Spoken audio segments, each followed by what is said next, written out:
May hosting, may dubbing, may voice acting, lahat ng tungkol sa boses. Kaya naman ganda yung boses ko ngayon. Yung Wasak na wasak. wasak na. Ibig sabihin wala akong natutunan. Hindi ko natapos kasi parang hindi ako dumating doon sa recital part, pero ang dami kong ang dami kong natutunan. Pero yung pa lang, yung before recital pa lang, kasi iba't ibang industry yung magtuturo sa inyo doon sa VoiceWorks. So ang daming mong matututunan na kahit hindi mo daanan yung graduation, yung recital. Hindi mo lang ma-apply. Pero ang pinaka kinuha ko talaga kasi doon yung hosting part. Yes. Yan. Pero alam mo, napansin ko sa ating 5 dito na host, si James ang kayang magboses ng marami. Nasa Australia kami, pagland pa lang, Australian accent na eh. Pati ba mga accent na turo mo dyan? Kasi ikaw yung kaya mo mag-Indian, kaya mong Of course, African, kaya mo maging Australian. Belia Flores. Oo. Belia Flores.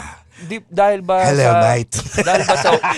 Actually, tinuturo yan sa workshop, yung accent talaga. Ang galing, Kasi ang voice acting kasi is the art of becoming. So, hindi lang siya yung gagayahin mo. Once you become the character, automatically, magiging ikaw yon. Ang ano lang sa kanya, kahit anong boses niya, racist siya. Yun lang. Oo, wala, Pati Chinese, ha? Magaling siya mag-Chinese. Wala ni minsang naging pleasant o pwede mo iharap sa bata. Ganon. Ano siya, medyo nakakatakot. Sabi nga ni Sir Choi, the art of becoming. I'm becoming a racist. No, you are. You are a racist. I became. Uy, shoutout sa paborito nating racist dyan.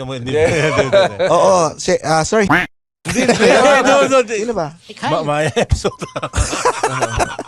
Hindi makasama to dun sa ano. So, andito nga pala yung mga friends natin from Maya, gumagano sila.